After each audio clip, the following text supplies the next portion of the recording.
বাংলাদেশের ক্রিকেটের কালচারটা যেটা আপনি দেশে থাকলে ওই ট্রেনিংটাও কখনোই পাইতো না।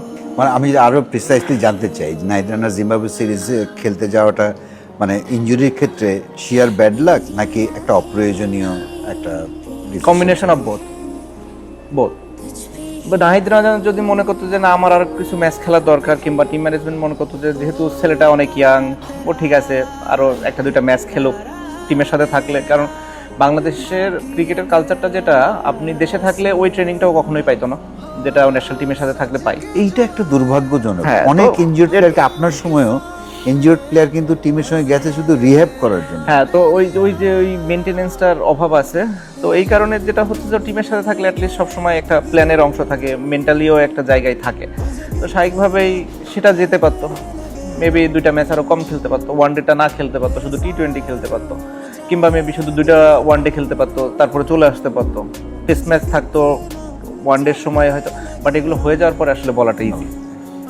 তো আমি যেটা বললাম যে আপনার প্রথমে আগে চিন্তা করতে হবে, ধরেন এখন আমি অস্ট্রেলিয়া পাঠাচ্ছি, এখানে আমার যা আছে যেখানে আছে মাটির নিচে আকাশ থেকে পাহাড় থেকে সব ইয়ে করে এক জায়গায় জড়ো করে আমার সব অস্ত্র আমি এখন দিব সাপ্লাই, এটা ঠিক আছে। আমি ওয়ার্ল্ড কাপ খেলবো যখন, এশিয়া কাপ খেলবো যখন, বড় কোনো টুর্নামেন্ট যখন খেলবো, আমার এগুলো দিতে হবে চ্যাম্পিয়ন্স ট্রফির মতো। বাট যে কোনো বায়োল্যাটারাল সিরিজ আমি কি আমার সব অস্ত্র দিব কিনা, আমার সব অস্ত্র দেওয়ার দরকার আছে কিনা? কারণ আপনি তো ধরেন একটা প্লেয়ারকে তৈরি করতে গেলেও শুধু সারাক্ষণই একদম একটা টিমের সাথেই খেলায় যে ওকে তৈরি করবেন তাও হবে না, ওরও এক্সপিরিয়েন্স দরকার আছে অস্ট্রেলিয়ার মতো টিমের সাথে খেলার, ইন্ডিয়ার মতো টিমের সাথে খেলার, তাহলে তো ও বুঝবে যে ওর লেভেলটা কই। তো আপনার ওই প্রতিটা বায়োল্যাটারাল সিরিজেই আপনার এই প্ল্যানগুলো নিয়ে আগাতে হবে। আর যখন বড় ইয়ে আসবে আপনি এই যে সব ঢেলে দিবেন। ধরেন আপনার টেস্ট চ্যাম্পিয়নশিপে দুইটা টেস্ট ম্যাচ খেলতে যাচ্ছেন, ইভেন শ্রীলঙ্কার সাথে, কিংবা আপনি সর্বোচ্চ শক্তি দিয়ে দিবেন, কিন্তু শ্রীলঙ্কার সাথে ওয়ানডেতে কি আপনার সর্বশক্তি দরকার আছে? মেবি আপনি সিরিজ হারবেন, তাও আপনার দরকার নাই সর্বশক্তি, কিংবা টি-20 কিংবা অন্য দেশের সাথে।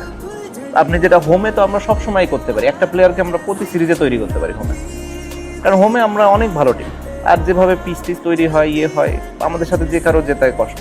প্লাস হচ্ছে কি অন্য যে টিমটা আসে ওরাও ওদের ওরকম টিমই পাঠায় যে যাদেরকে তৈরি করার জন্য ভবিষ্যতে। মানে এমন না, আপনি যদি দেখেন আপনি লাস্ট কয়টা টিম দেখবেন যে বাংলাদেশে আসছে, মানে সাবকন্টিনেন্ট বাদ দিলে, ইংল্যান্ড আসুক, অস্ট্রেলিয়া আসুক, ইয়ে আসুক, কয়টা টিম আসছে ফুল টিম আসছে, একদম ফুল স্ট্রেংথ টিম পাঠায়, তো ওখানে আপনি সুযোগটা নিতে পারেন।